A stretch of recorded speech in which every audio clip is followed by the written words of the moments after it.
Rosyana binti Sulaiman akan membentangkan kajian saya mengenai nilai estetika Islam dalam prinsip simetri menerusi karya seni catatan tradisional Melayu.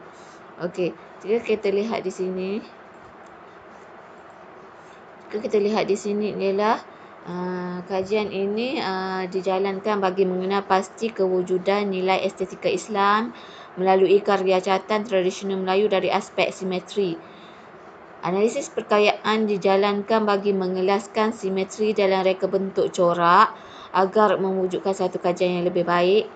So, ianya bertujuan mengkaji faktor yang menyokong perhubungan antara nilai estetika Islam dan prinsip simetri dalam karya catatan. Untuk metodologi ialah saya menggunakan pendekatan kajian berbentuk kualitatif, deskriptif dengan pelaksanaan interdisiplin yang menggunakan reka bentuk kajian kes analisis perkaryaan ke atas elemen simetri dalam bentuk motif ukiran karya catatan tradisional Melayu. Penelitian ciri simetri dijalankan bagi mengklasifikasikan reka bentuk corak dalam karya catatan yang melibatkan kaedah pengumpulan data iaitu pemerhatian, visual rakaman dan analisis dokumentasi bagi mendapatkan maklumat tentang subjek, reka bentuk dan makna. Data dikumpul berasaskan kepada kerja lapangan secara empirikal data yang diperolehi ketika berada di lapangan. So ini adalah contoh sampel karya saya iaitu Siri Nurani 1996 oleh Ruzaika Al-Basri. Sampel yang kedua ialah Siri Dungu Ruzaika Al-Basri juga pada tahun 1978. Analisis akan dijalankan ke atas kedua karya catatan ini.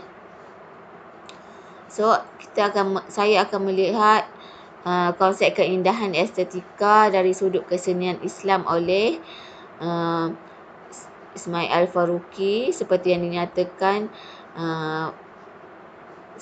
dinyatakan dasar pendekatan formalistik kesenian Islam dilihat menerusi aplikasi motif yang dijelmakan dalam bentuk corak geometri, khok, ragam hiasan alam semula jadi dan bentuk abstrak.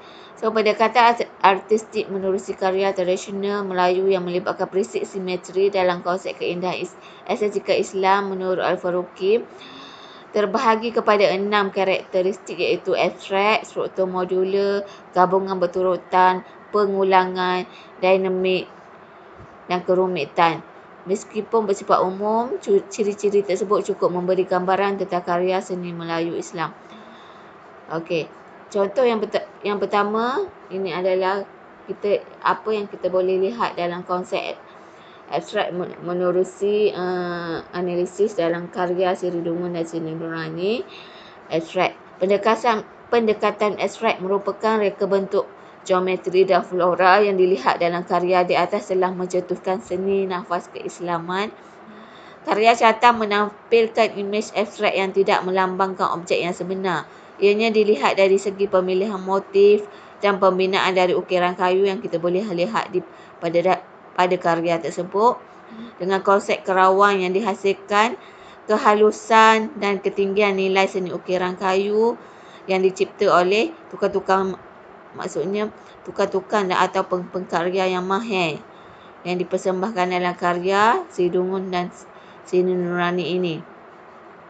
Motif yang digunakan memenuhi ciri-ciri estetika seni Islam yang melarang peniruan semula objek sebenar. Maka ia telah distylisasikan dari segi reka bentuknya. Okey. So, yang kedua kita boleh lihat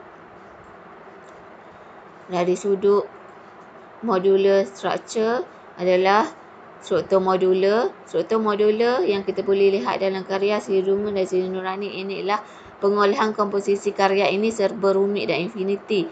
Apabila pembalikan bentuk modular dari pelbagai sudut dan susunan bagi mendapatkan keseimbangan simetri yang sesuai. Pendekatan struktur modular berasaskan pada susunan modul yang disusun bagi menghasilkan gabungan yang lebih besar. Dilihat menerusi pengulangan reka bentuk motif dalam karya di atas.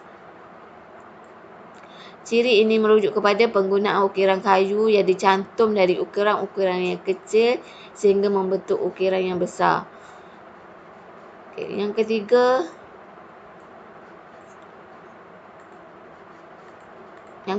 adalah gabungan successive combination ataupun lebih dikenali sebagai gabungan berturutan. Gabungan berturutan ni yang kita boleh lihat dalam Seri Dungun dan Seri Nurani ialah modul-modul asas diulang dan membentuk satu gabungan yang lebih besar. Gabungan berturutan yang lebih besar dalam karya seni Islam tidak melenyapkan identiti dan ciri-ciri unit lebih kecil yang telah membentuknya. Kaedah ini menghasilkan titik lenyap dan pusat tumpuan estetika bagi menjadikan karya seni Islam tidak menumpukan pada permulaan atau pengakhiran tetapi sentiasa bersifat infinity. Okey, yang keempat kita boleh lihat dalam kaedah repetition iaitu pengulangan. Pengulangan merupakan satu ciri estetika Islam yang merujuk kepada penggunaan motif-motif dalam ukiran secara perulangan hingga memenuhi ruangan karya. Motif ini dilihat pada ukiran kayu Melayu yang telah diaplikasi dalam karya ni di atas, seperti contoh di atas. Pendekatan pengulangan berasaskan rupa geometri dan flora yang kita boleh lihat dalam karya memperlihatkan panel ukiran kayu diletakkan di ruangan atas daun pintu diukir dengan motif bunga-bungaan dan geometri. Pembahagian ruang yang harmonis serta pengulangan motif yang serupa secara berterusan dilihat pada karya yang terdiri daripada motif yang sama dari segi bentuk dan warnanya yang boleh dilihat dalam karya Seri Dungun atau Seri Nurani. So yang kelima